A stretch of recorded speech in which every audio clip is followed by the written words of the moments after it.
Si quieren, buenas tardes, si quieren ir sentándose, por favor, que vamos a empezar el acto.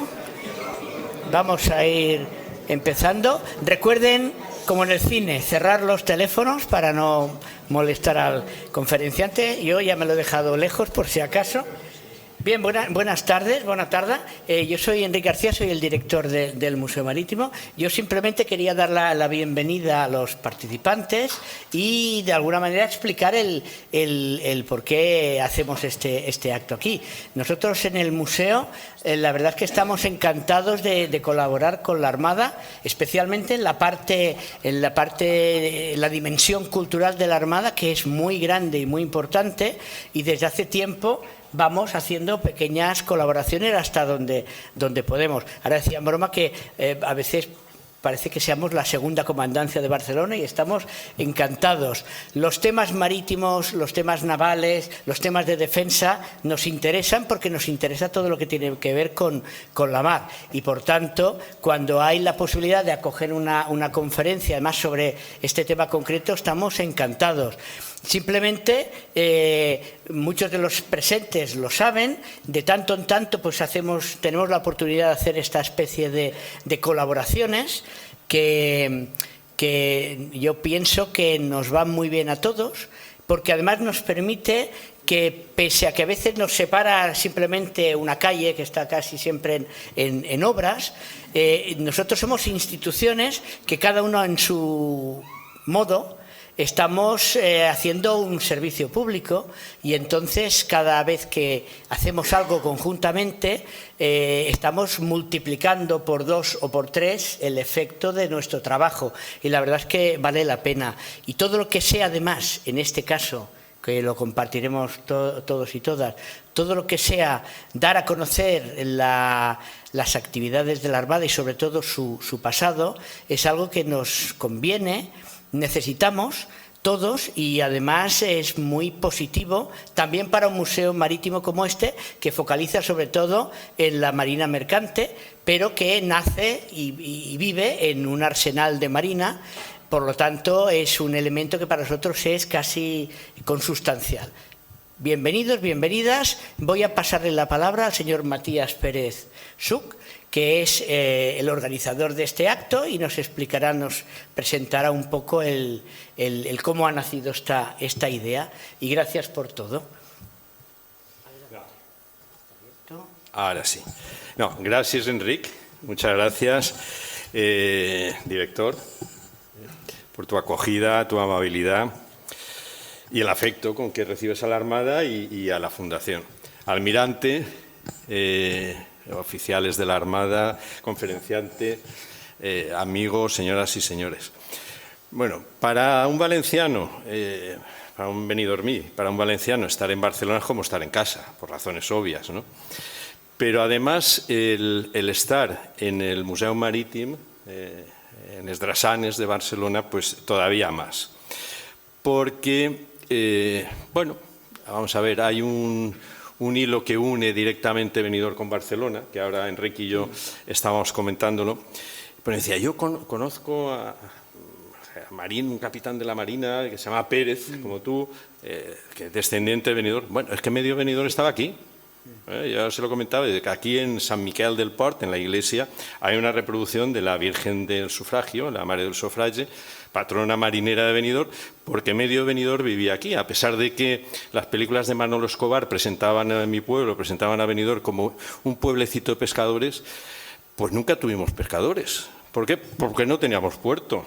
Había pescadores en Altea, en Villajoyosa, en Campello, en Santa Pola, hasta el infinito, pero en Benidorm no. Entonces en Benidorm nos dedicamos pues a la marina mercante, al corso, nos dedicamos a la almadraba.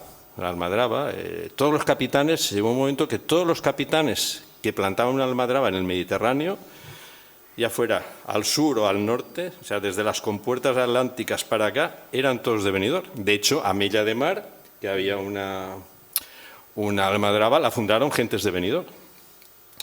Y claro, había una relación muy especial. Yo le decía al Enrique, decías que hay Pérez y tal, y yo iba a decirte, pues mira, te voy a contar una cosa, te voy a decir una cosa.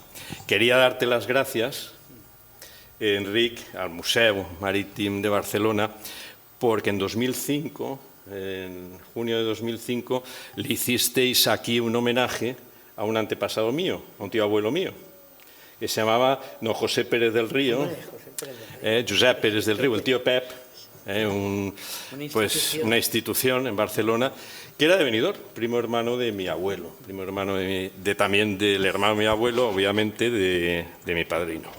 Entonces, esa relación pues es intensa y tiene que ser así. Por eso estamos en casa, estamos felices.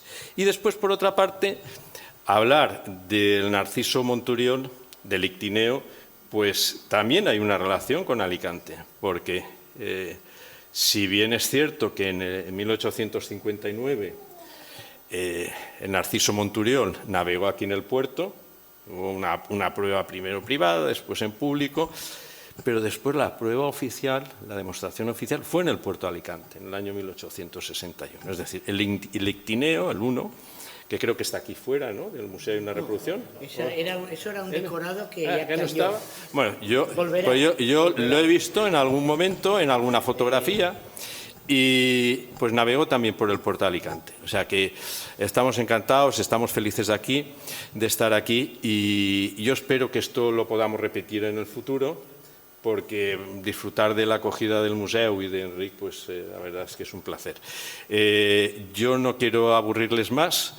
Quiero presentarles al comandante naval de Barcelona, Emilio Aceña, que presentará al conferenciante y nos dirá, bueno, pues la suerte que tenemos de poder disfrutar de una persona como Damián Niebla. Muchas gracias.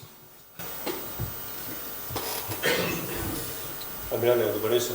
No me voy a enrollar más, voy a ir directo al grano con el currículum de Damián. Capitán de corbeta Damián Niebla Bars, barcelonés, del barrio de la Eixample, 41 años, ingresó en la Escuela Naval en el año 2005. Es diplomado de Estado Mayor, especialista en submarinos y tecnologías de la información y comunicaciones. Posee la actitud de seguridad interior y superó con éxito el curso de comandante de submarinos en Noruega, también conocido como PERISET. Los que no sepan de qué va esto, les recomiendo que se metan en internet, porque es un curso, yo creo que es de lo más complicado que puede haber en el mundo, a lo que se pueda enfrentar un comandante submarino, y lo superó con éxito y con nota. ¿O no? Bueno, lo sobreviví, ¿no? Como bien dice su nombre. Pues ha cursado el Máster Oficial de Paz, Seguridad y Defensa del Instituto Universitario General Gutiérrez Mellado, el Máster de Políticas de Defensa y Seguridad Internacional de la Universidad Complutense de Madrid y el curso de Defensa Nacional para Jóvenes del Centro Superior de Estudios. ¿No me estabais oyendo? ¿Empiezo otra vez? Sí. No tengo ningún problema. Bueno, ha estado embarcado en la fragata Blas de Lezo, en el submarino Mistral como oficial de armas, detección submarina y electrónica, en el submarino Galerna como jefe de operaciones y en el submarino Tramontana como segundo comandante. Entre julio del 2020 y julio de 2021 ostentó el mando del patrullero Formentor. Con respecto a los destinos en tierra, ha estado destinado en Cebaco, concretamente en el Organismo de Evaluación y Calificación de Cartagena, y en la Escuela de Submarinos de la Armada como jefe del Departamento de Operaciones y Sistemas. También ha sido oficial de enlace y coordinador de submarinos en 2 ocasiones, en el 2018-19, en el directorio de submarinos del Cuartel General del Mando Componente Marítimo Aliado en Europa, en Norwood, Reino Unido. De su etapa embarcado, destaca la participación en la operación Active Endeavour 2013, 14 y 15 y Sea Guardian 2017, 2019 y 2021 y la operación de la Unión Europea Sofía en el 17. Ha realizado despliegues en agrupaciones permanentes de la OTAN, 2 despliegues integrados en el grupo de combate del portaaviones Eisenhower en el 2012 y del portaaviones Charles de Gaulle en el 2010, y un intercambio con la flotilla submarina de la Marina Portuguesa a bordo del submarino Tridente. Es comandante de quilla del submarino Narciso Monturiol desde el 18 de julio de 2023. Está casado y tiene una hija. Comandante, the floor is yours.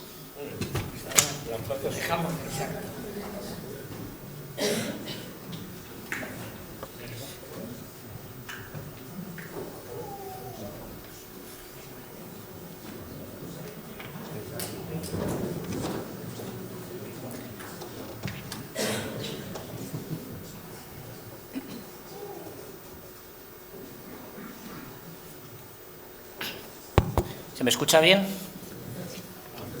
Almirante, don Matías, don Enric, moltíssimes gràcies.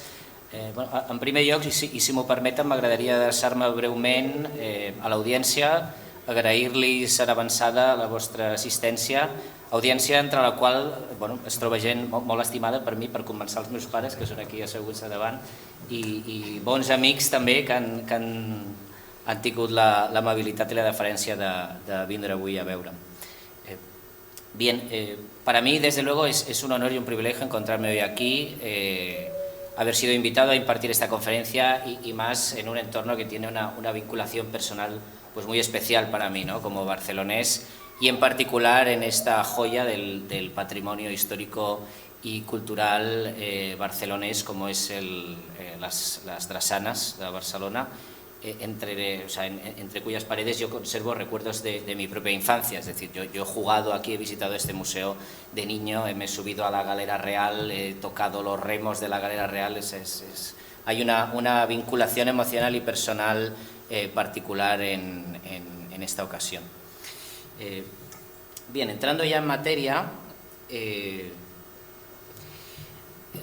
imagino que la gran mayoría de ustedes pensaban que venían aquí a hablar de submarinos un rato, ¿no? Pues no. Bueno, es una broma. Hablaremos de submarinos, pero no es lo más importante de lo que vamos a hablar aquí esta tarde. Principalmente vamos a hablar de cualidades personales, en este caso individuales, que nos van a servir como hilo conductor en un viaje que les invito a hacer conmigo, que nos va a llevar desde aproximadamente la segunda mitad del siglo XIX hasta principios del siglo XXI. Y ese viaje lo haremos de la mano de una figura ilustre, ¿no? De Narciso Monturiol, reconocido, ¿no?, por todos como uno de los más relevantes pioneros de la navegación submarina, una figura ilustre cuya relevancia ha sido reconocida en múltiples ámbitos y de forma reiterada también por la Armada, puesto que 4 de nuestros submarinos han llevado el nombre de Narciso Monturiol hasta la fecha, ¿no? Una figura que, pese a sus estudios universitarios iniciales en Derecho, adquiere su auténtica trascendencia por su profunda vocación, ¿no?, como inventor y como visionario en el ámbito de la ingeniería, y que encarna unas virtudes, que son las que aparecen aquí en el índice, que son prácticamente un denominador común en todas aquellas personas que han contribuido, sobre todo al desarrollo de la humanidad en el ámbito tecnológico, ¿no? Hay muchas teorías que hablan sobre esto, pero siempre encontrarán estas 4 virtudes en todos estos casos particulares, ¿no? El ingenio, la innovación y, por otra parte, la perseverancia y la resiliencia ante la adversidad, ¿no? Bien, quería plantearles inicialmente una pregunta. ¿Saben ustedes cuántos años lleva el ser humano, tal y como lo conocemos, el hombre, el Homo sapiens, sobre la Tierra? Pues aproximadamente unos 300.000 años. 100.000 si contamos el momento en el que crece en número y empieza a migrar desde su zona de origen, ¿no?, que es aproximadamente donde hoy en día se encuentra la República Centroafricana. De esos 100.000 años, gran parte de ese periodo no hemos sido muy distintos a los monos. El hombre tardó de pasar del cazador-recolector a dominar la agricultura y la ganadería aproximadamente unos 90.000 años. De dominar la agricultura y la ganadería a la era industrial, aproximadamente unos 10.000 años.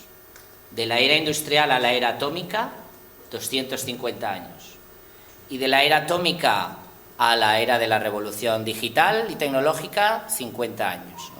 Parece evidente la enorme aceleración que en el desarrollo humano se ha producido, sobre todo en los últimos 2 siglos, ¿no? ¿Y cuál ha sido el catalizador de ese gran avance, ¿no?, y de ese incremento de la velocidad de desarrollo? Pues han sido principalmente estas 4 virtudes que les he comentado. Y existen ejemplos que son muy evidentes, ¿no?, y conocidos por todos. Este es uno de ellos, ¿no? En 1904 los hermanos Wright se elevan unos pocos metros del suelo en un avión prácticamente de papel.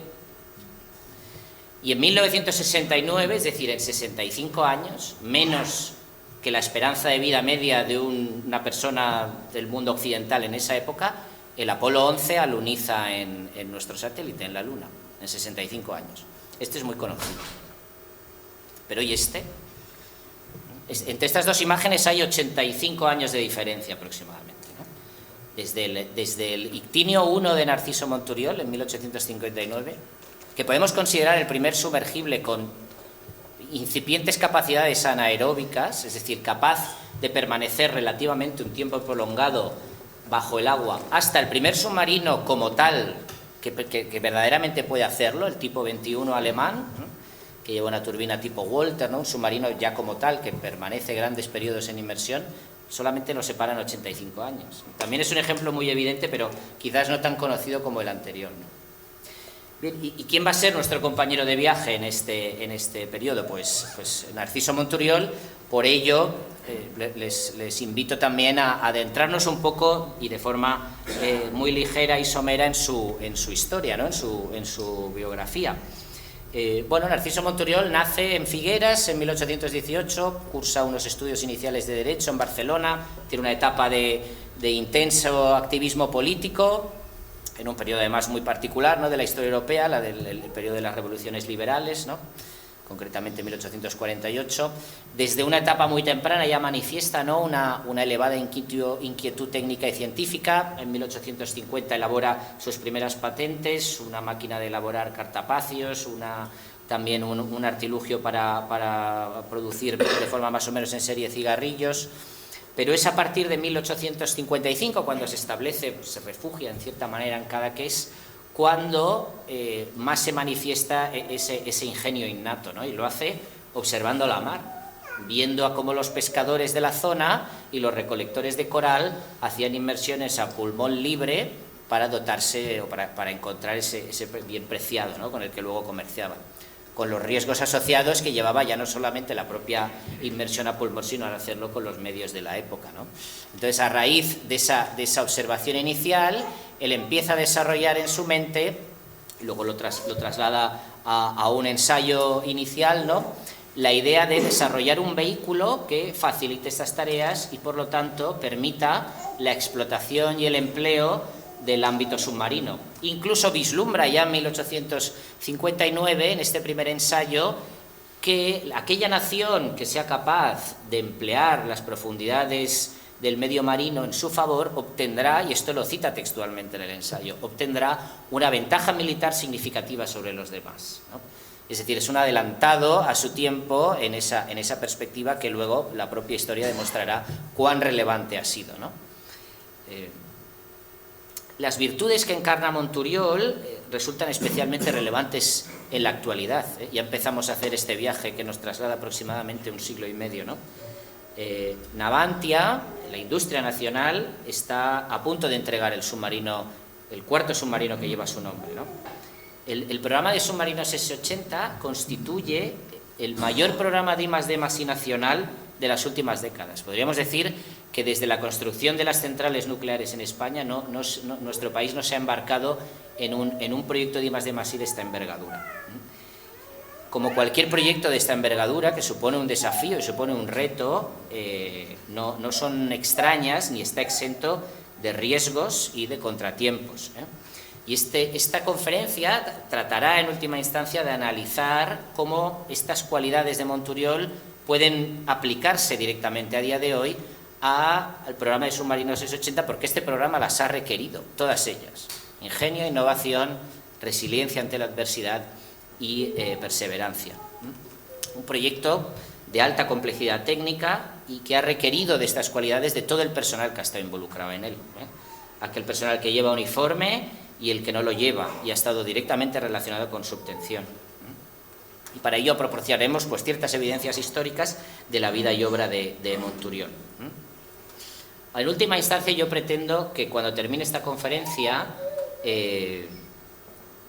haber sido capaz no solamente de despertar ciertas inquietudes en ustedes relacionadas con cómo trabajan los submarinos, para qué sirven, cómo vivimos los submarinistas, sino mostrar cómo el legado de Monturiol pervive a día de hoy en la cultura institucional de la Armada, cómo ha inspirado el desarrollo de nuestros nuevos programas, particularmente el de submarinos, y por extensión de aquellos programas que están por venir.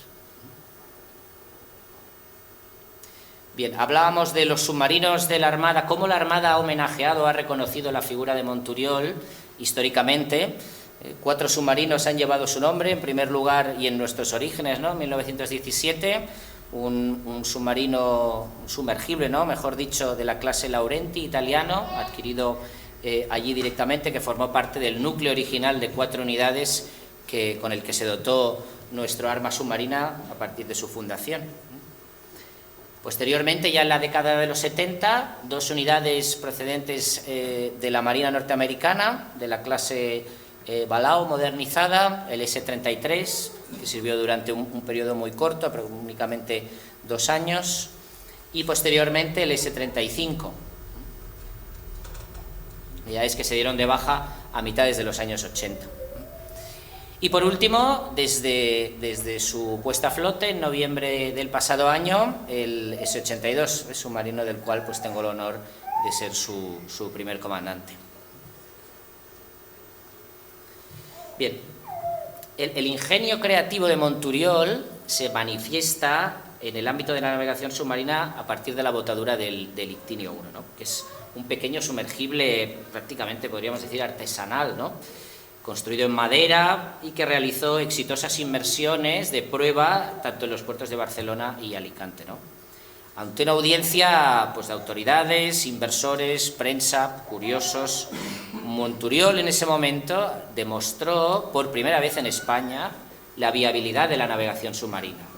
El Ictinio aproximadamente navegó en sus sucesivas pruebas, la más demandante de ellas, unas 2 horas, aproximadamente unas 2 horas y media, en inmersión a unos 20 metros de profundidad, y emergió sin contratiempos, ¿no?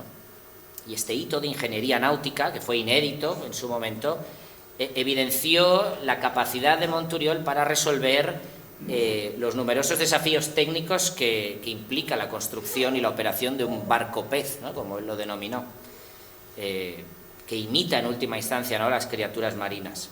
Y Monturiol, movido por estos ideales científicos, comerciales también y humanitarios, puesto que le preocupaba, ¿no?, la seguridad de esos recolectores de coral, concibió su sumergible como medio para ayudarles, ¿no?, para ayudar a aquellos que arriesgaban su vida.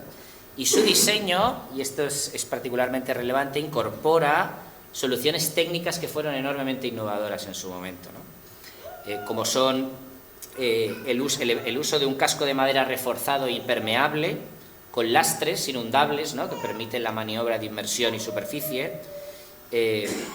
diseños que alumbró gracias es curioso, a sus propios conocimientos prácticos procedentes de su familia, puesto que su padre era tonelero y conocía por ósmosis familiar, ¿no?, el cómo impermeabilizar estructuras de madera.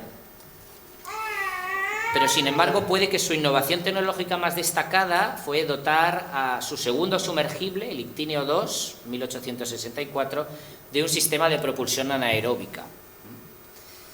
Que esto fue también pionero a nivel mundial y no fue replicado, como he pretendido mostrar en una de mis diapositivas anteriores, hasta finales de la Segunda Guerra Mundial, con el submarino tipo 21. Monturiol fue consciente de que la autonomía bajo el agua depende esencialmente de no tener que recurrir al aire atmosférico. Para ello desarrolló un motor químico que generaba vapor y con ese vapor podía mover una pequeña turbina y con ello un propulsor, y al mismo tiempo liberaba oxígeno que podía aprovecharse para enriquecer la atmósfera y permitir la normal respiración de la tripulación del submarino, ¿no? Y esta idea visionaria, ¿no?, de facto convierte al Ictinio 2 en el primer sumergible capaz de navegar durante un periodo prolongado sin necesidad de regresar a la superficie, ¿no? Y esto se adelanta en prácticamente 2 siglos al moderno concepto del AIP, sobre el que seguramente habrán escuchado mucho hablar, ¿no?, los sistemas de propulsión independiente del aire que dotan a nuestros submarinos de la serie 80.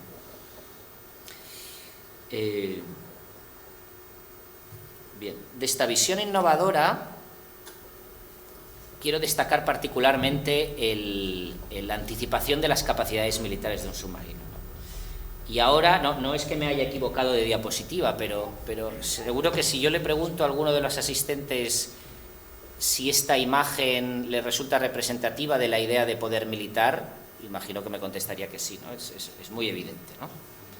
Muy evidente. Pero ¿y está? ¿Alguien de ustedes podría decirme si no hay igual o mayor poder militar en esta imagen que en la anterior? La única evidencia que tendremos de que esto es verdad será cuando ocurra esto, ¿verdad? Esto, que les he pretendido ilustrar de una manera gráfica, es la arquitectura básica del concepto de disuasión. El submarino, de disuasión ejercida desde la mar por medios submarinos.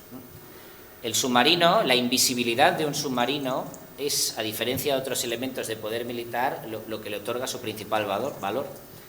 Cualquier otra muestra de poder militar es visible, ¿no? Y al ser visible, por lo tanto, es medible y es cuantificable y es trazable. Pero el submarino no lo es. El submarino puede estar o puede no estar. Puede actuar donde el enemigo, el adversario, no espera que lo haga.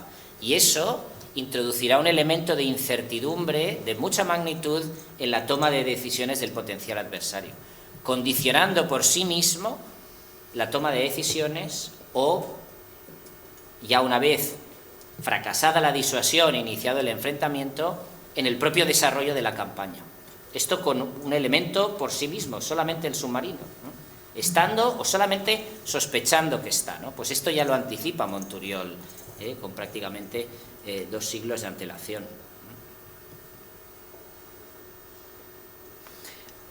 El resultado de esta ecuación, la discreción del submarino, desde la perspectiva del submarinista que les habla, ¿qué es lo que nos proporciona? La discreción nos proporciona acceso, principalmente. Nos proporciona acceso, poner nuestros ojos y nuestros oídos en aquellos sitios y poder actuar, ¿no? Nuestras manos, en última instancia, en aquellos lugares donde queremos ver, donde queremos escuchar, donde queremos saber, donde queremos actuar, sin que se sepa inicialmente que lo estamos haciendo. Nos permite, por lo tanto, también ejercer el control del mar, pero desde una perspectiva muy particular, que es negándoselo a los demás. Y todo esto, además, lo podemos hacer durante mucho tiempo, de forma individual, y haciendo uso de una enorme capacidad ofensiva concentrada en una única unidad. Esto es lo que hace al submarino también muy característico. El submarino es un arma, es intrínsecamente un arma. Un arma que además es capaz de proyectar ese poder más allá del mar. Lo puede hacer sobre tierra también. Y lo puede hacer con una capacidad de reacción del adversario nula o muy escasa, ¿no? Además, el submarino es muy difícil de contrarrestar, es muy difícil encontrarlo, requiere una cantidad de recursos que están al alcance de muy pocos. Todo esto lo convierte en un elemento disuasorio, es decir, un elemento que influye en la toma de decisiones del adversario, que trasciende todos los niveles de toma de decisiones, desde el propio nivel del campo de batalla hasta el nivel de conducción, desarrollo y conducción de una campaña, hasta la propia conducción general de una guerra, ¿no? De un enfrentamiento más generalizado, hasta la propia toma de decisiones a nivel político, en última instancia. Y ejemplos de esto a lo largo de la historia tenemos múltiples, desde el propio empleo del submarino, el propio empleo original del submarino como arma, ¿no? A que se lo debemos a Isaac Peral, ¿no? El primer sumergible capaz de lanzar torpedos autónomos en 1888. La Primera Guerra Mundial, ¿no? Es el primer empleo paradigmático del submarino como arma, prácticamente 7.000 buques mercantes aliados hundidos por los submarinos alemanes. La Segunda Guerra Mundial es quizás el ejemplo más evidente, unos 8, casi 9 millones de toneladas de buques mercantes aliados hundidos por las fuerzas submarinas alemanas. Y un ejemplo más reciente, ¿no? El hundimiento en 1982 del crucero General Belgrano por parte del submarino HMS Conqueror, ¿no? Que de facto envió a toda la flota argentina a puerto, cediendo la iniciativa y el dominio del teatro de operaciones naval a la Marina Británica, lo cual permitió, pues, efectuar las operaciones anfibias que llevaron a la recuperación de las Islas Malvinas. Bien. El programa de submarinos S-80 es la culminación de una ambición nacional que ha permitido colocar a nuestro país entre el selecto club de 11 naciones que son capaces de diseñar y construir sus propios submarinos. Y este reto, este desafío, esto que hemos logrado va de la mano con todo el desarrollo tecnológico e industrial de nuestra industria naval, que partió de un modelo en el cual adquiríamos capacidades básicamente en el extranjero, pasamos por otro modelo intermedio en el cual adquiríamos patentes y construíamos a nivel nacional, y llegamos a la situación actual, ¿no?, a la situación final deseada en el que somos autoridad de diseño. España es un país capaz de diseñar, producir, probar y operar sus propias capacidades navales. Y nos encontramos, por lo tanto, con el submarino de la serie 80. Un submarino convencional, no quiero tampoco entretenerles demasiado con excesivos detalles técnicos, pero bueno, es un submarino convencional de gran tamaño, es solamente por detrás de sus equivalentes japoneses, 3.000 toneladas, 80 metros de eslora, prácticamente 8 metros de manga, un submarino convencional grande, dividido en 5 secciones, 3 de las cuales se dedican a la propulsión o a la generación de energía, una sección central, que podríamos decir es el cerebro y corazón del submarino, donde se encuentra la cámara de mando y control, o centro de información y combate, y una sección de proa que se dedica a la estiba y lanzamiento de armas y donde se concentra el grueso de habitabilidad de la dotación. Las comparaciones son odiosas, ¿no? De eso dice el refrán, pero hay que hacerlas. Si comparamos el submarino S-80 con nuestra anterior clase de submarinos, en la que yo personalmente pues me formé como submarinista y también el resto de submarinistas que hay en esta sala, las comparaciones son inmensas, ¿no? Estamos hablando de un submarino muchísimo más capaz como plataforma, muchísimo más discreto, con muchísima más autonomía, capaz de operar más lejos durante más tiempo, capaz de proyectar más poder sobre tierra. Un submarino mucho más automatizado, que requiere una dotación significativamente más reducida. Pasamos de aproximadamente unas 65 personas a apenas 32, que son las mínimas necesarias para operarlo haciendo uso completo de sus capacidades. Un submarino con una autonomía en inmersión muy prolongada, lo cual es algo central, ¿no?, para la concepción y la ejecución de operaciones con submarinos. Es algo que para un comandante de submarinos siempre está en la parte de atrás del cráneo, el mantenerte, el cumplir tu misión de la forma más discreta posible, minimizando aquellos periodos que te convierten en vulnerable, aunque no, a lo mejor no es un dato que no resulta tan evidente, pero el 80% de las detecciones de un submarino ocurren por medios no acústicos. El 80%. El submarino es detectado, en la mayoría de los casos, cuando se expone, cuando está cerca de la superficie, porque tiene que realizar ciertas tareas indiscretas, cuando expone sus mástiles, ¿no? Pues el realizar estas exposiciones tiene que obedecer a un propósito muy determinado, ¿no? Exponer el submarino tiene que merecer la pena, porque lo que tengo que hacer es tan importante que justifica asumir ese riesgo, ¿no? Pues ese cálculo siempre está en la parte de atrás de la cabeza del comandante de un submarino, ¿no? Es algo que se planea de forma minuciosa, que se hacen de sitios muy determinados, que se han estudiado, sitios que son discretos, sitios donde puedo hacer todo este tipo de operaciones durante el tiempo que sea necesario, sin que se ponga en riesgo la misión y la propia plataforma. Es una plataforma que tiene una capacidad de acumulación de energía muy superior y en última instancia es una plataforma muchísimo más segura. Y es más segura porque el rigor de todos los procedimientos industriales y puramente operativos que se aplica desde su diseño hasta su ensamblaje, construcción, pruebas y operaciones es infinitamente más riguroso y más concienzudo que el que teníamos cuando construimos nuestra clase de submarinos anteriores hace 40 años. Y es importante este punto, es importante porque, como veremos más adelante cuando entremos en las dos siguientes cualidades, este es un programa que ha estado sujeto a un elevado escrutinio desde su alumbramiento. Escrutinio que, por otro lado, también revela transparencia, pero como cualquier programa ambicioso que tiene sus riesgos, muchos de estos riesgos han terminado materializándose en problemas y en retrasos, precisamente porque nuestros sistemas de auditoría y de control de calidad eran rigurosos.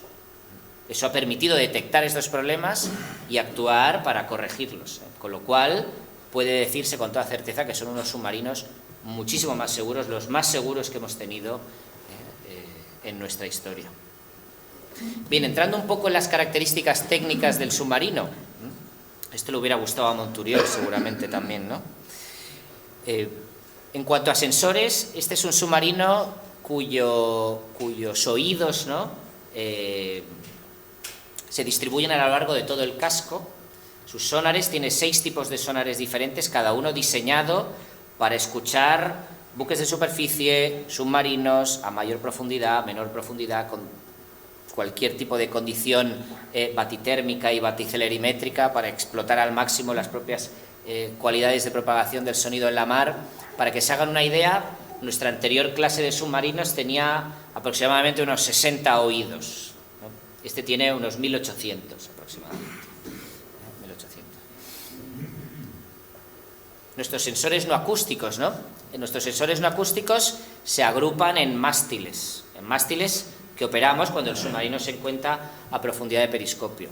Disponemos de sensores ópticos, de sensores optrónicos, sensores y sistemas de comunicaciones, todas las bandas de radio, comunicaciones por satélite, sistemas de guerra electrónica para aprovechar el espectro electromagnético, sistemas para interceptar comunicaciones, para recibir comunicaciones en inmersión profunda también, reduciendo nuestra indiscreción. ¿Cómo interpreta un submarinista la realidad? Esto también lo empezó a alumbrar Monturiol en su primer ensayo. En inmersión profunda, así es como nosotros vemos el mundo que nos rodea. Y claro, si yo les preguntase, si yo les dijese que lo que se ve aquí es un patrullero libio efectuando disparos de aviso y deteniendo a un pesquero también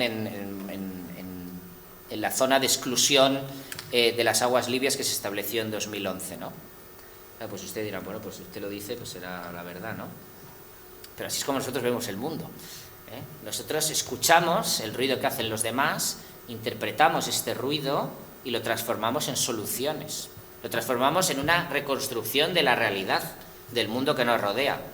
Nos escuchamos, tenemos tantos barcos, X submarinos, están a tanta distancia, van a esta velocidad y a este rumbo. Así es como nosotros interpretamos la realidad. Y como una imagen vale más que 1000 palabras, pues les he seleccionado algunas, ¿no? Imágenes reales, ¿no?, que hemos obtenido. Estas en particular, yo estaba a bordo, ¿no?, cuando se obtuvieron. En la primera imagen, la imagen superior, no tienen al crucero de propulsión nuclear de la Marina rusa, el Pedro el Grande, de la clase Kirov. Abajo a la izquierda, ¿no?, tienen al portaaviones ruso también, el almirante Kuznetsov. Esto fue cuando la Marina rusa envió un grupo de combate al Mediterráneo en 2016 para efectuar operaciones de combate en Siria. Ahí estábamos nosotros. La imagen de la derecha es un submarino de construcción rusa, clase Kilo, de la Marina argelina. Es una imagen tomada a 800 metros de distancia, que en términos de guerra submarina es realmente muy cerca. Aquí tienen también unas imágenes de una refinería en Libia. Se nos encomendó efectuar una evaluación de daños, ¿no?, sobre si esa refinería seguía o no operativa. Esto fue en 2017, en el marco de la Segunda Guerra Civil en Libia. Entonces tuvimos que acercarnos lo necesario, pues, para poder efectuar esa evaluación.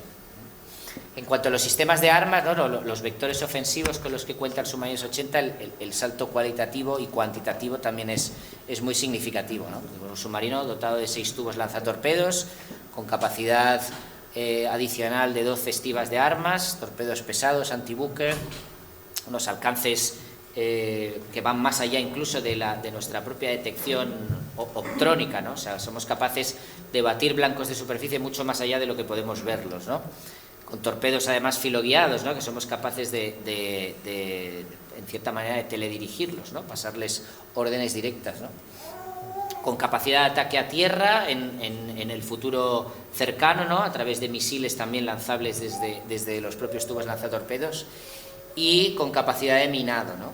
Imagínense lo que es capaz de hacer un submarino desplegando un campo de minas, ¿no?, en un puerto hostil sin que nadie sepa que lo ha hecho, ¿no?, y cuya primera evidencia sea cuando un buque que salga o entre de ese puerto pues tenga el infortunio de encontrarse con una de nuestras minas, ¿no?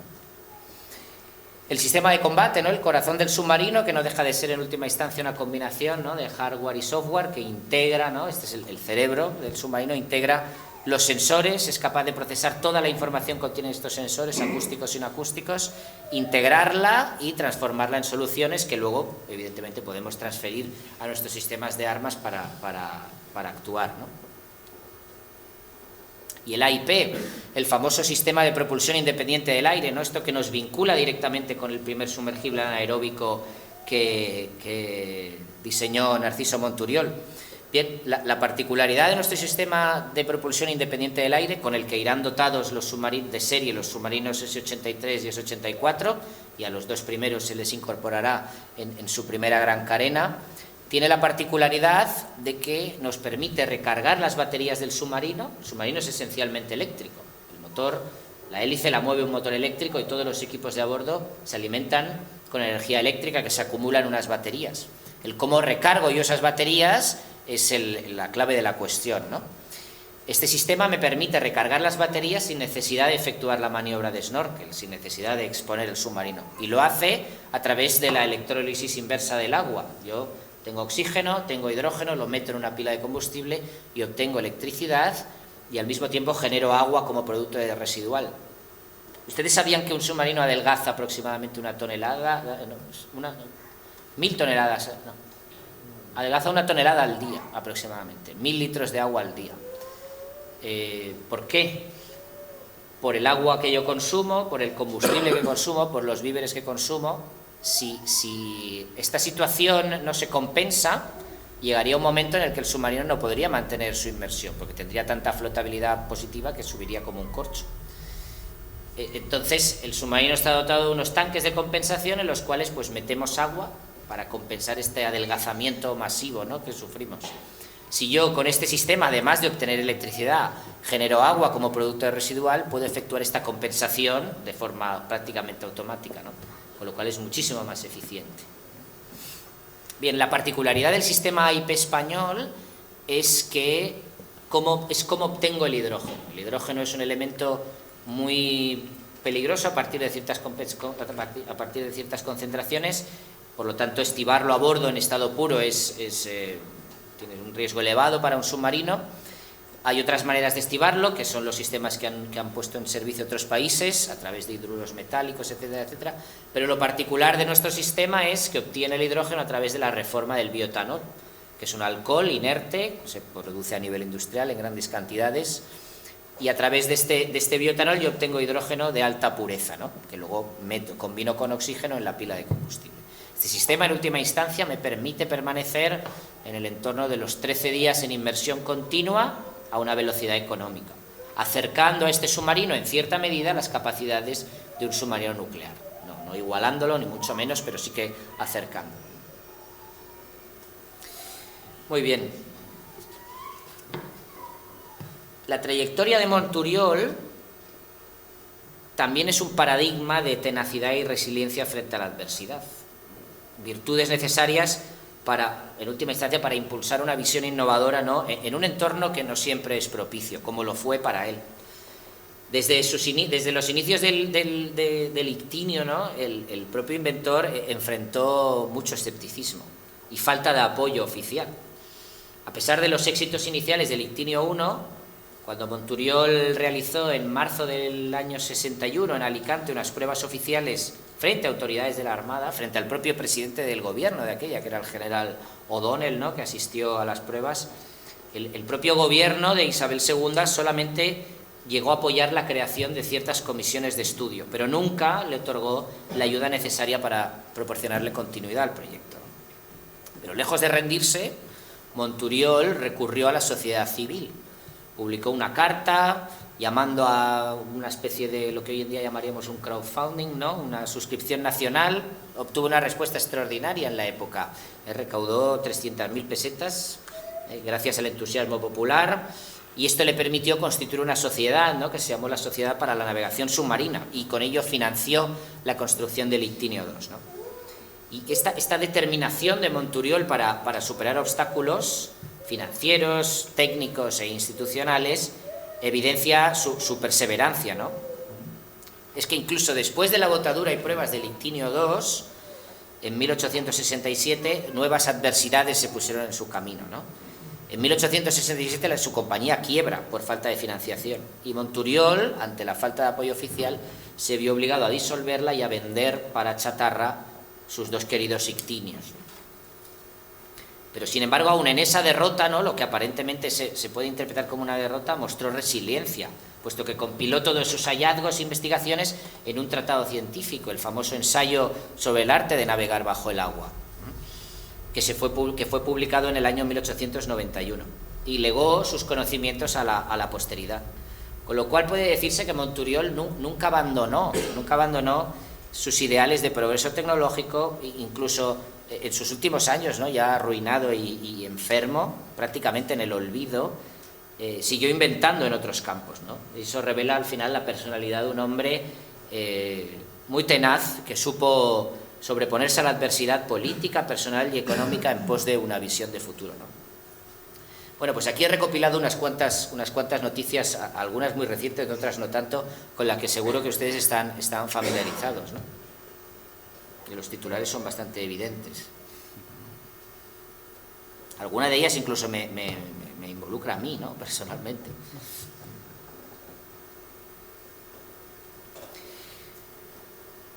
El programa Serie 80 también ha requerido de dosis significativas de resiliencia para llegar a la situación actual, ¿no?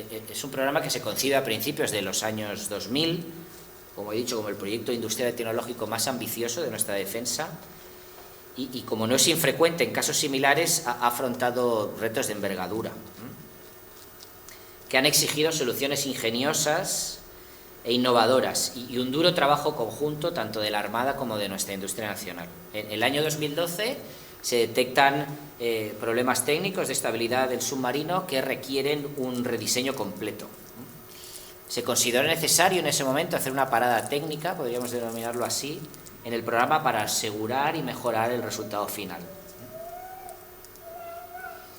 Después de más de 100 años, ¿no?, desde que un español diseñara el primer submarino eléctrico de la historia, ¿no?, más de 200 años, 150 años aproximadamente, desde que Monturiol diseñase el primer submarino sumergible anaeróbico de la historia, el S-80 debía estar a la altura de las expectativas generadas, ¿no? Y en el año 2017, una vez estuvieron las soluciones técnicas definidas, el S-80, esta vez el S-80 Plus, tras las modificaciones efectuadas en el diseño, vuelve a entrar en producción, ¿no?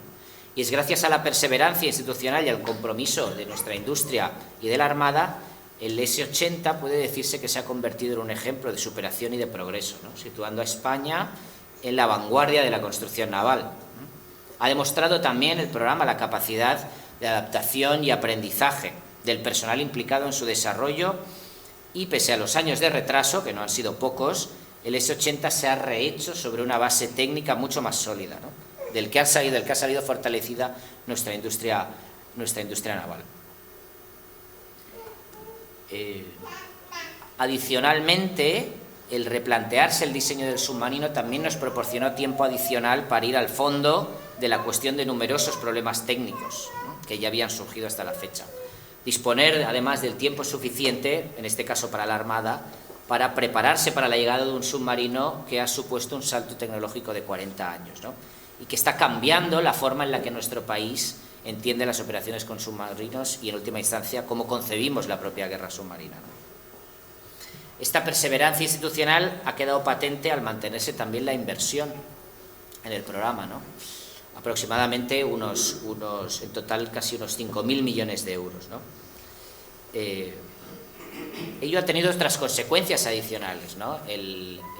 Los problemas que ha afrontado el submarino S-80, que, como he comentado, no son ajenos a cualquier proyecto de esta envergadura, que le ha ocurrido a prácticamente todas las naciones que desarrollan submarinos, ocurrieron en un momento en el que nuestras capacidades submarinas en aquel momento llegaban al final de su vida operativa. Eso provocó, lógicamente, una reducción en los niveles de fuerza, ¿no?, una reducción en la disponibilidad de capacidades submarinas. Nos vimos obligados a prolongar la vida operativa de los submarinos 70 más allá de lo previsto, ¿no?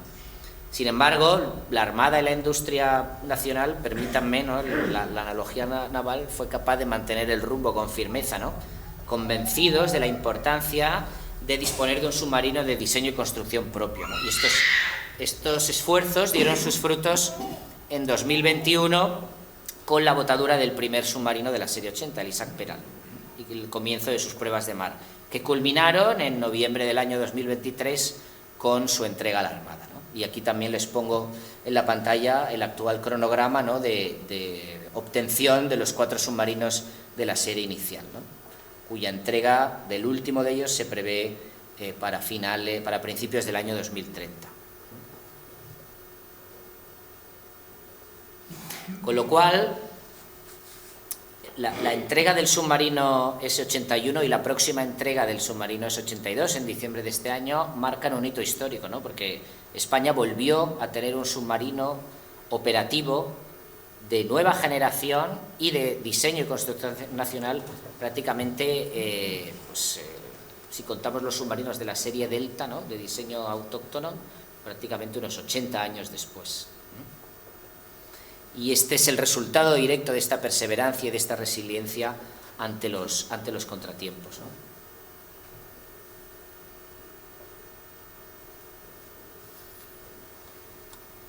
Como siempre digo, pues las imágenes valen más que 1000 palabras, ¿no? Una de las principales virtudes de Navantia, de nuestra industria nacional en su conjunto, ha sido la habilidad de poder integrar en un único proyecto las capacidades de aproximadamente y los productos de aproximadamente unas 100 empresas a nivel nacional y casi 50 extranjeras, ¿no? Alguna de ellas pues muy conocida, ¿no? Tenemos ahí a Calzoni, Electric Boat, General Dynamics, BAE Systems, etcétera, algunas de ellas muy conocidas en el sector de la defensa. Hemos prácticamente pasado, ¿no?, de me gusta utilizar esta analogía, ¿no?, de un viejo veterano, ¿no?, quizás mejor dicho Renault 5, ¿no?, de principios de los años 80 a todo un Tesla, ¿no?, del siglo XXI, ¿no? Bien, ¿para qué? ¿No? ¿Todo esto para qué? ¿Qué pone un submarino en el menú? ¿No? ¿Qué es capaz de hacer? Pues un submarino, a mí me gusta llamarlo un animal multipropósito, ¿no? Es capaz de efectuar una amplia panoplia de misiones, tanto cuando la disuasión es efectiva, es decir, cuando previene el estallido del conflicto, como cuando la disuasión fracasa y paso al siguiente capítulo, que es el del enfrentamiento, ¿no? El submarino, aparte de sus misiones clásicas, ¿no?, de enfrentar a otros submarinos, a buques de superficie, puede realizar tareas de obtención de inteligencia de forma encubierta, puede proyectar este poder naval sobre tierra o a través de vectores de largo alcance o insertando, ¿no?, elementos de operaciones especiales, puede proteger a unidades valiosas, puede minar, ¿no?, negando el empleo de las infraestructuras portuarias o de los espacios marítimos, y esto lo hace cuando la disuasión falla y cuando no, es decir, que no se puede hacer más con tan poco, ¿no?, con una única unidad, y esto ya lo vislumbró Monturiol también. Y ya para terminar, quisiera ofrecerles un pequeño tasting, ¿no?, un pequeño adelanto de cómo es la vida de un submarinista. No sé si se lo han preguntado en alguna ocasión, ¿no? También creo que las imágenes valen más que 1000 palabras, ¿no? He recopilado aquí unas cuantas. A mí me gusta particularmente una frase que no es mía, se la escuché a un submarinista muy veterano, ¿no?, que dice que la vida del submarinista es una vida de máximos y mínimos. Mínimo confort, mínimo espacio, mínima comodidad, mínima higiene también, mínimo contacto con el exterior, mínimas comunicaciones, ¿no? Quizás para muchos de los que estamos aquí, pues esto no nos resulta tan chocante, ¿no? Pero tengan en cuenta que hoy en día el 90% de mi tripulación son nativos digitales, ¿eh? Meter a un chaval de 18, 19 años en un submarino 45 días sin móvil, sin capacidad de comunicarse con el exterior, con sus seres queridos o con quien quiera, pues es chocante, ¿no? Pero ¿y los máximos? Los máximos tienen que compensar, ¿no?, estos mínimos, porque si no, ¿quién sería submarinista? Máximo compañerismo, máxima camaradería, y una frase que dice, ¿no?, que nada une más a las personas que los que sufren juntos, ¿no? Los que sufren juntos permanecen juntos. La vida en un submarino es difícil, la camaradería que se genera en un submarino es algo inédito, ¿no? Y que me lo permitan mis superiores y compañeros de superficie, pero el ambiente y la camaradería que se vive en un submarino es algo extraordinario, que solamente creo que se encuentra allí, ¿no? Porque cuando tú sufres esas condiciones, desde el comandante hasta el marinero más moderno, pasa las mismas estrecheces, tiene que usar el mismo baño para 65 personas, tiene que aguantar los ronquidos de uno, el mal humor del otro, que además no tiene a dónde irse, no puede ir a dar un paseo, no puede ir a echarse un pitillo, a vapear o a que le dé el aire, ¿no? Eso genera un ambiente único y extraordinario, ¿no? Como el de una familia, ¿no? Y como una familia hay que gestionarla. Esto que dicen del buen jardinero, ¿no? Pues a cada planta hay que darle su agua y su sol, a unas hay que darle más sombra, o sea, es un poco esta filosofía, ¿no? Máxima profesionalidad. El trabajo de un submarinista, desde el comandante hasta el marinero más moderno, es vital, porque de su toma de decisiones, de su conocimiento técnico y de su juicio, depende la vida de todos los que vamos a bordo. Esa conciencia de la responsabilidad individual de cada uno es uno de los elementos más característicos que conforman la dotación de un submarino. Aquí ven lo que nos hace, ¿no?, la navegación submarina. He querido representarlo con esta imagen de día 1, día 43. No es lo mejor para el aspecto de uno ir en un submarino, pero bueno, proporciona muchas otras cosas. Máxima realidad también. Allá donde va un submarino ocurre algo de verdad. ¿Dónde enviarían ustedes a un submarino? Lo mandarían donde hay problemas, ¿no? Donde queremos saber, donde queremos escuchar, donde queremos actuar, ¿no?, sin que se sepa que lo estamos haciendo. Esto ya empezó a vislumbrarlo Monturiol también.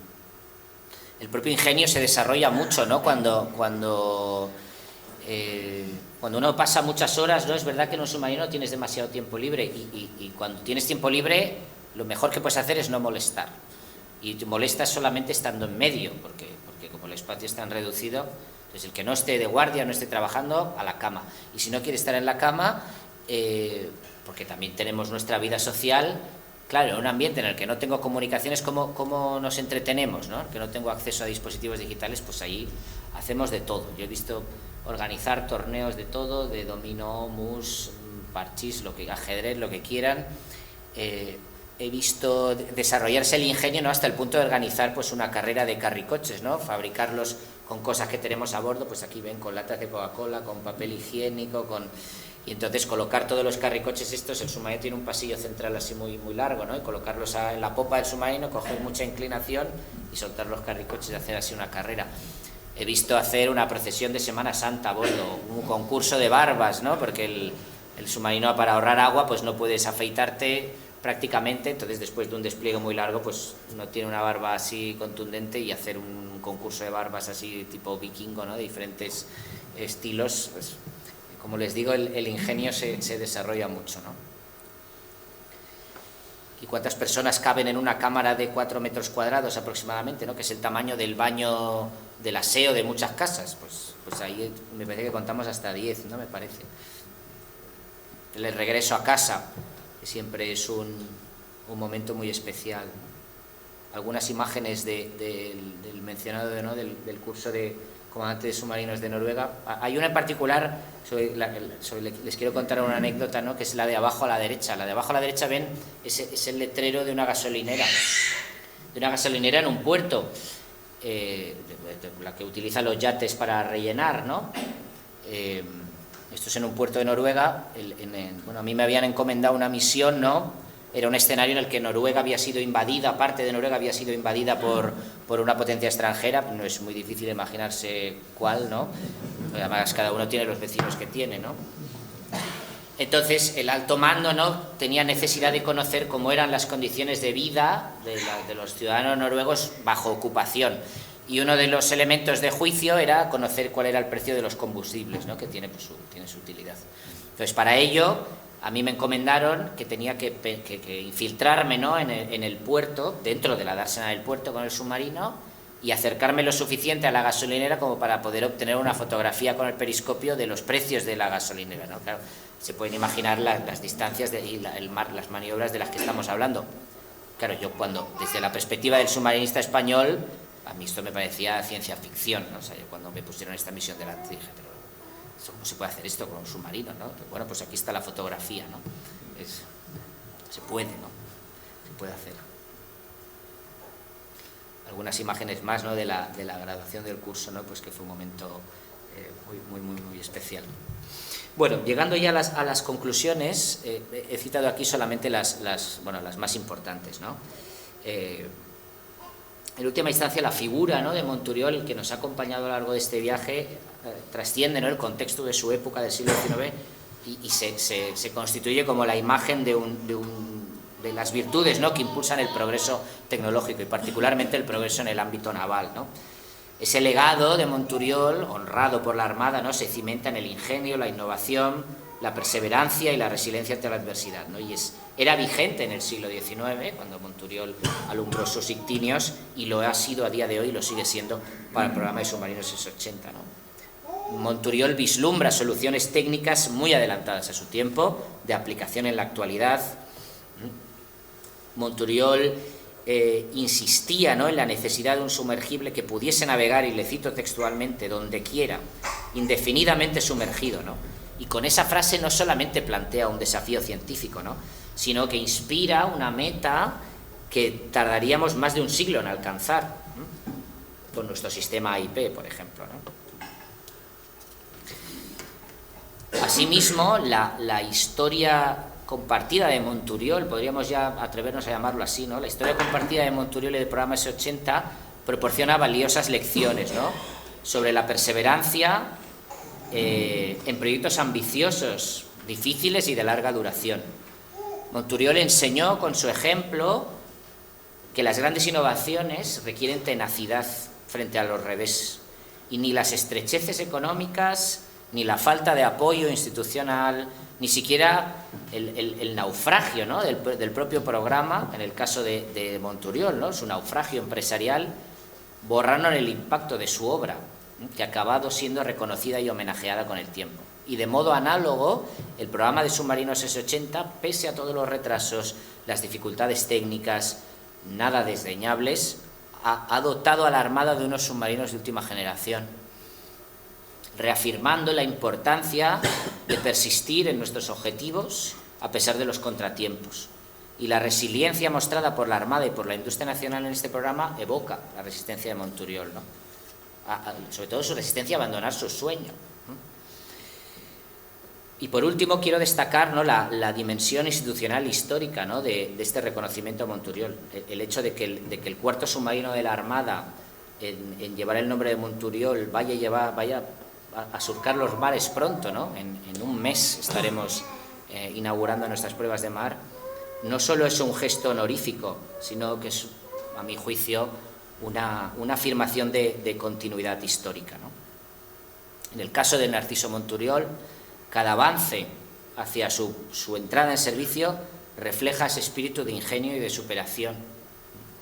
En suma, las virtudes del ilustre inventor, su creatividad sin límites, su audacia, su perseverancia, perviven en el ADN del programa S-80 y por extensión en la propia evolución tecnológica de la Armada. Al votar este nuevo submarino, al ponerlo en servicio, no solamente ponemos en la mar una herramienta de última generación al servicio de nuestra defensa, sino que rendimos homenaje a una herencia de excelencia y de tesón que nos conecta con un legado marítimo que es patrimonio de todos nosotros, de todos los españoles. Monturiol imaginó un mundo en el que el ser humano dominase las profundidades con las ventajas que ello proporciona, ¿no? Y hoy, gracias al programa S-80, sus sucesores pues materializan esta visión. ¿Cuál es el reto que tenemos por la proa? El reto es maximizar el empleo de este arma estratégica en nuestro favor, ¿no? Y para maximizarlo necesitamos dos cosas, ¿no? Necesitamos autonomía estratégica, ¿no? Depender lo menos posible del exterior ya que hemos dado un paso de gigante colocando a nuestra nación en ese selecto club de 10 naciones, no perdamos ese tren. Y por otro lado, necesitamos disponibilidad, el disponer de submarinos suficientes para poder utilizarnos donde, cómo y cuando queramos. Que sean submarinos tecnológicamente avanzados para que sigan siendo relevantes cuando los utilicemos en operaciones. Si un submarino de la Armada no se encuentra al menos al mismo nivel que los posibles adversarios a los que se puede enfrentar, ¿qué sentido tiene todo este esfuerzo? Contar con dotaciones bien adiestradas, ¿no?, capaces de exprimir y explotar todas las capacidades que ofrece este submarino.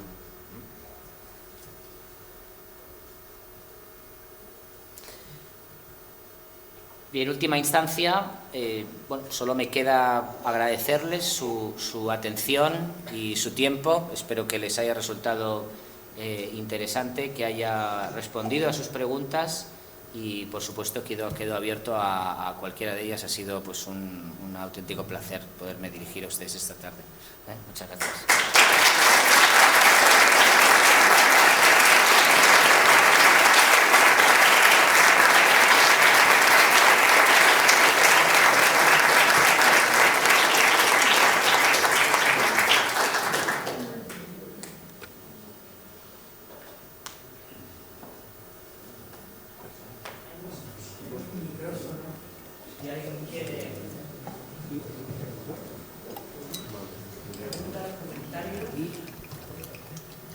¿Alguien quiere intervenir?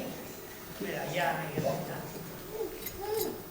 Les pedimos las intervenciones breves.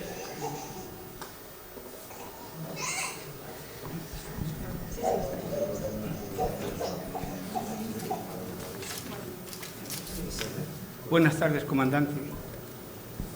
Al hilo de la imagen que nos ha dado usted de la infiltración en el puerto de Noruega, supongo que una misión de obtención de inteligencia, me ha recordado que en octubre de 1975, el entonces almirante Sisiño, comandante entonces del S-35, se infiltró en el puerto de Casablanca en una misión de obtención de inteligencia. ¿Se podría hacer hoy día, en el 2026, lo mismo con un S-81? Bueno, muchas gracias por su pregunta. Sí se podría hacer. Se podría hacer en el caso de que así se requiriese. Pero los submarinos, y en particular los submarinos convencionales, están especialmente bien dotados para operar en aguas litorales. Y eso nos proporciona ventajas muy significativas, ¿no?, con respecto a otro tipo de plataformas como los submarinos nucleares, ¿no? Cuando un submarino convencional opera en zonas de poca profundidad, ¿no?, de poca sonda, su discreción en términos acústicos se ve reforzada contra medios de detección activos, ¿no? Sin embargo, las propias capacidades de detección acústica al submarino se ven algo deterioradas, pero no demasiado, con lo cual es un entorno que inicialmente nos resulta favorable. Así que, respondiendo a su pregunta, si llegado el caso se nos requiriese, si podríamos hacerlo, pues sí. Otra cosa es que el objetivo a alcanzar requiera ese tipo de operación. En última instancia, la ejecución, ¿no?, el planeamiento y la ejecución de operaciones, en este caso a nivel táctico, ¿no?, es siempre un balance entre el cumplimiento de la misión y los riesgos que implica el cumplimiento de esa misión. Si uno puede alcanzar los objetivos minimizando el riesgo, esa es la solución óptima, desde luego. Si esos riesgos, o sea, si el cumplimiento de la misión es tan importante que llegado a un punto implica asumir ciertos riesgos, como lo es, esa es la naturaleza de las operaciones militares, ¿no?, y de los conflictos, pues ese juicio siempre está en la cabeza del comandante. ¿Cuán importante es el objetivo? ¿Puedo alcanzarlo minimizando los riesgos? Si no puedo alcanzarlo al 100%, puedo alcanzarlo al 60%. Si es tan importante que tengo que asumir ciertos riesgos, ¿cómo puedo mitigar esos riesgos? Ese balance siempre está presente en la mente de un submarinista. Muchas gracias por la pregunta.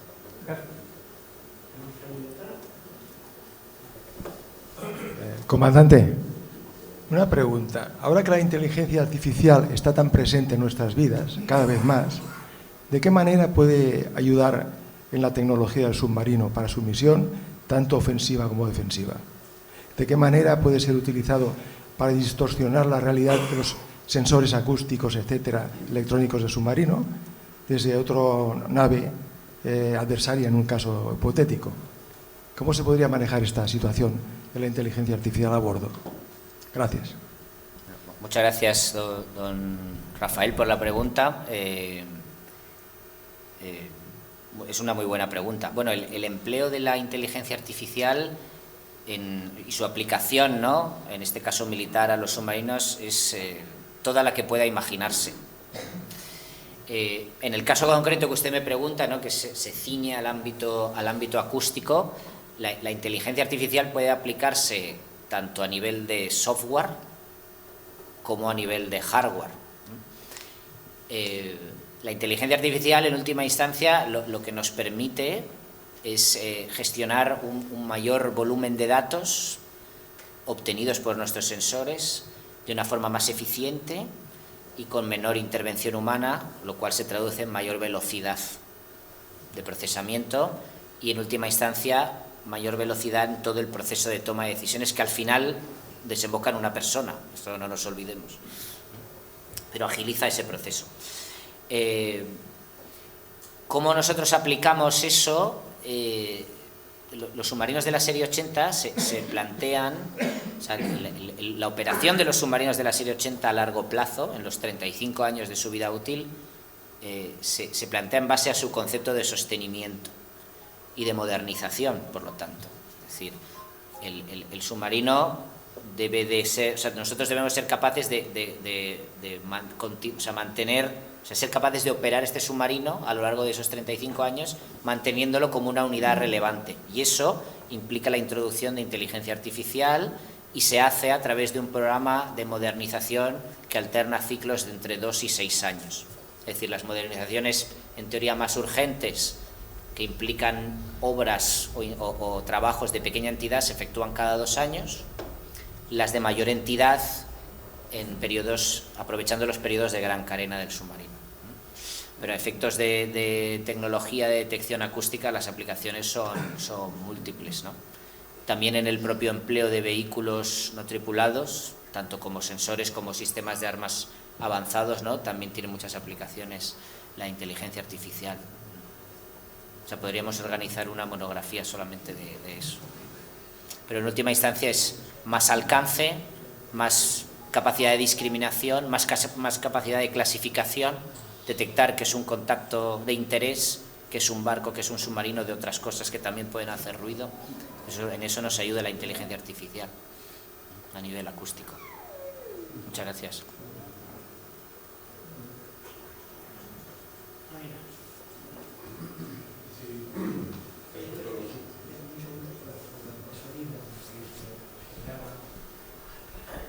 Bueno, la construcción naval española, estoy de acuerdo de que estamos vendiendo productos muy competitivos, especialmente fragatas, de las corbetas. En relación al submarino, ¿qué contraste hay entre la serie S-80 Plus y los submarinos alemanes? ¿Por qué no se están ganando las batallas comerciales o las primeras batallas comerciales? ¿Qué tienen que pueda ser superior a la serie S-80? Qué buena pregunta. Bueno, yo se la agradezco. Es probable que el más adecuado para contestarle fuese un representante del departamento comercial de Navantia, ¿no? Pero bueno, yo desde luego voy a intentar. El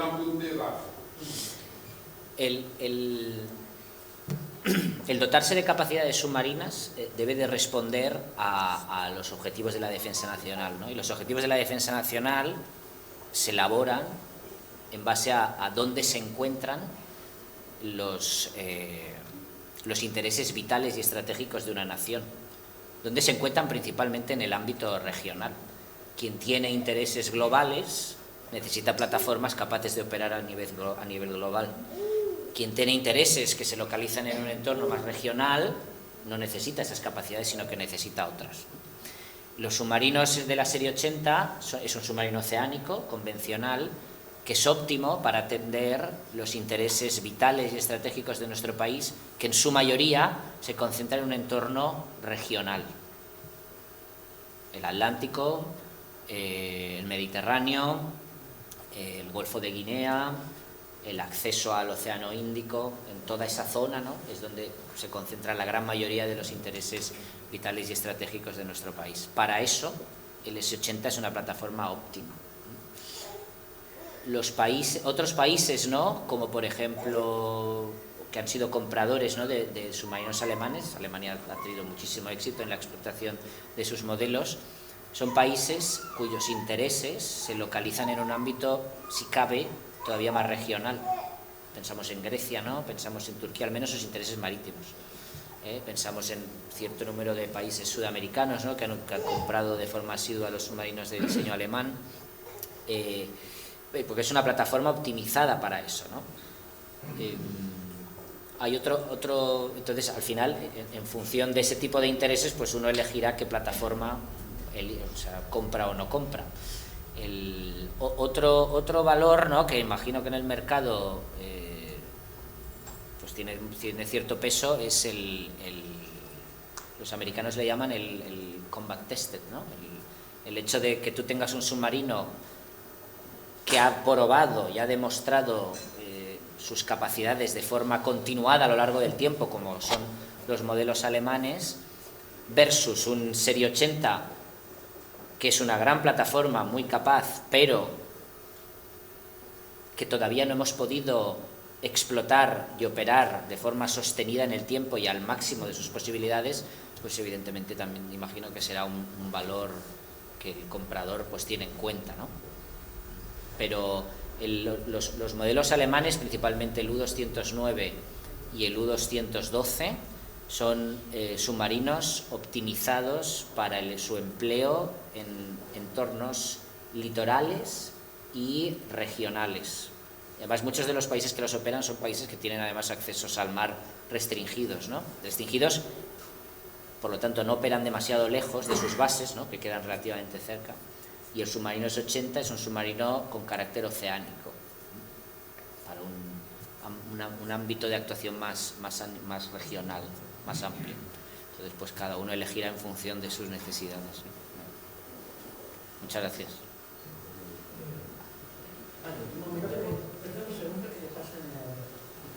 Tendríamos tiempo para otra intervención más. Gracias. Comandante, una pregunta, es solo curiosidad. ¿Motor de emergencia llevan algún motor diésel o es solamente todo eléctrico? Muchas gracias por la pregunta. No llevamos motor de emergencia. No llevamos porque no consideramos que haga falta. El submarino es eléctrico. El motor principal es un motor eléctrico. Este motor que llevan los submarinos S-80, que además yo creo que es una maravilla tecnológica, es un motor de imanes permanentes, o sea, está dividido en 4 semimotores, dividido eléctricamente, es decir, el motor, incluso si tuviese un fallo catastrófico, ¿no?, que dejase inoperativo, por decirlo de alguna manera, el 75% del motor, todavía podría seguir haciendo girar la hélice, ¿no? Con lo cual eso nos proporciona una redundancia, ¿no?, ante emergencias que hacen innecesario dotarnos de otro motor adicional.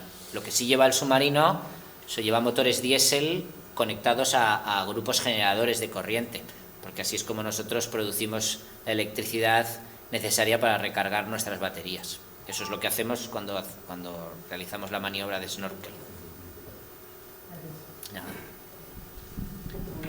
Comandante, una pregunta y muy rápido, porque hace un año se hizo la misma pregunta aquí a un compañero suyo y no se respondió. ¿Cuántas palas tiene la hélice del submarino S-80. Y sí es importante este pequeño detalle para la navegación. Bueno, ese detalle es muy importante en muchos ámbitos, ¿eh? Es importante a efectos de ingeniería, es importante a efectos de propulsión y es importante a efectos en términos de inteligencia. Y como seguro que comprenderá, y por esta última frase que le he pronunciado, yo no puedo revelarle esa información. Por eso, precisamente, cuando un submarino se vara, ¿no?, se pone en dique seco, la hélice lleva una funda. Por eso es. Aunque, bueno, pues Google sabe mucho de inteligencia. O sea, a lo mejor si usted busca en Google encuentra cosas que le sorprenderían, ¿no?, en este aspecto. Pero desde luego no seré yo el que meta la pata y revele esa información.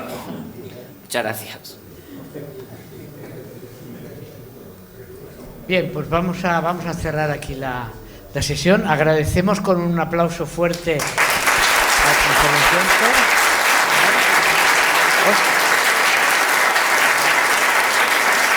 Es que pinta una cosa.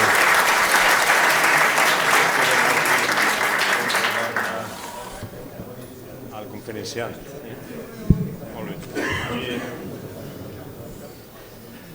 Bueno, amigo Damián, enhorabuena.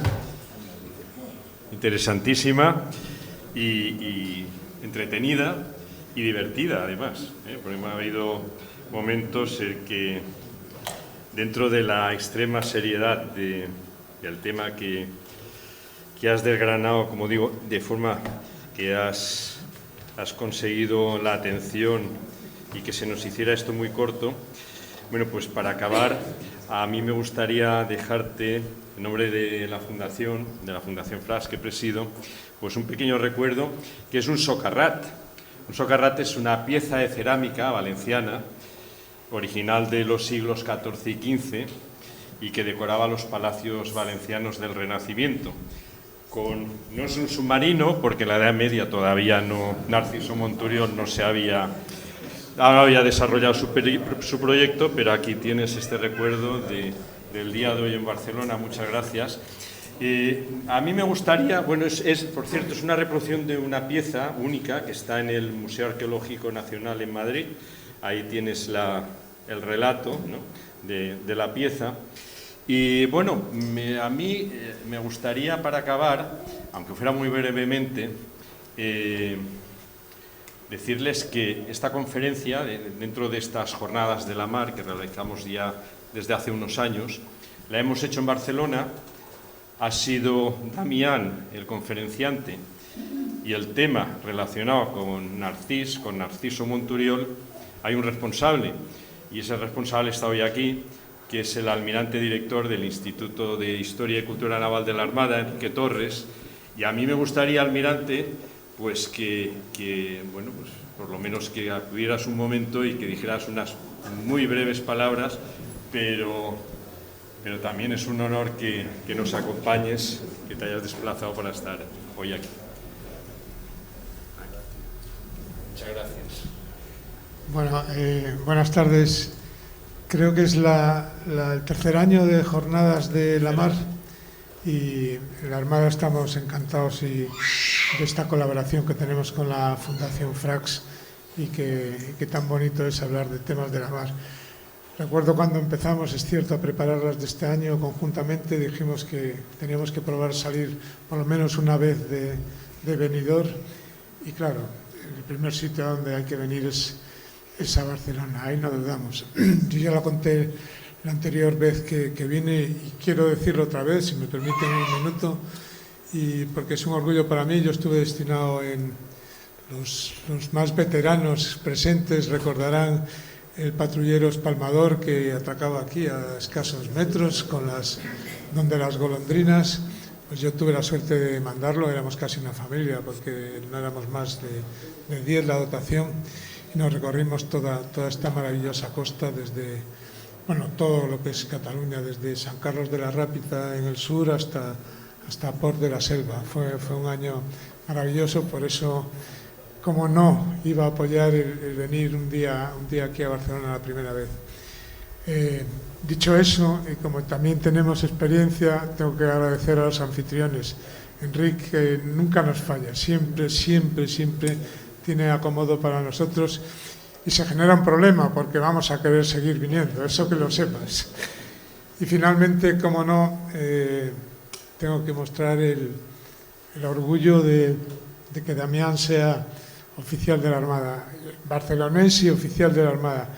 Decía, voy a ser muy breve, salta a la vista el por qué tiene el prestigio que tiene la Armada, por todo lo que sabe, todo lo que practica, y además por una cosa que decía un almirante insigno hace unos años, que decía que no hay nada más insulso que el estricto cumplimiento del deber si no se aporta pasión. Damián es todo lo contrario, ustedes lo han visto hoy. Ese entusiasmo, estar orgulloso de lo que uno es, creérselo y además ser capaz de contarlo, como lo has hecho tú. Enhorabuena, porque de alguna manera, aunque esto parezca una exageración, cuando hablabas antes del ADN de los submarinistas, el ADN ese que transmitía Monturiol y las 4 virtudes que has repetido a lo largo de la conferencia, quizás no sean exactamente hoy esas virtudes las mismas que las de Monturiol, pero desde luego mantienes vivo ese orgullo de pertenecer a la Armada y sobre todo de ser submarinista, que tengo que decirlo con envidia, es la élite de nuestra profesión, la élite de los oficiales. Enhorabuena, Damián.